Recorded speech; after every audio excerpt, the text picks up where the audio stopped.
এটা কি বলছে? তুমি আবার কেন ন্যাংটা হবে? আমরা জানি তোমার বর কিছু দেয় না, মানে খেতে। তোমরা আবার কি ভাবলে? সেই জন্য তুমি এইভাবে গাল দেবে? ইট ইজ সো ব্যাড বৌদি। আর নতুন একটা ব্লগ নিয়ে তোমাদের সামনে চলে এসেছি। তোমরা নতুন ব্লগ? এটা আবার কোন অ্যাঙ্গেলে ব্লগ লাগছে? ব্লগ জিনিসটা জানো না বুঝাবো? আমার কিন্তু বুঝানোর স্টাইলটা আলাদা। এটা ব্লগ হচ্ছে ব্লগ, এটা হচ্ছে চুতিয়াপ্পা, ওকে, মানে প্র্যাঙ্ক। হ্যালো বন্ধুরা, কেমন আছো তোমরা? আজকে আমরা এই হনুমানের প্র্যাঙ্ক দেখবো।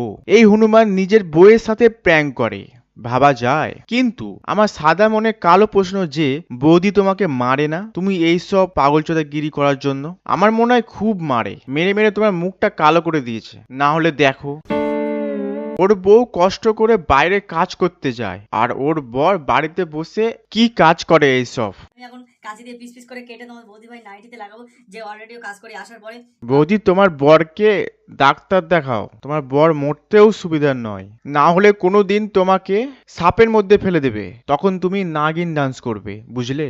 তামিলনাড়ুর বুকে যেসব চুলকানি গাছ আছে এই মাল আবার তামিলনাড়ুতে থাকে কেন?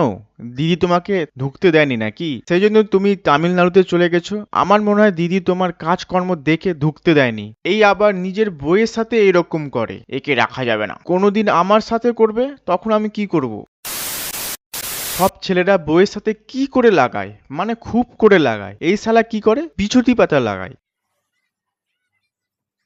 মানে ভাবতে পারছো এই ছেলেটা বউকে কতটা ভালোবাসে? এইরকম ভালোবাসলে বউ আর টিকবে না।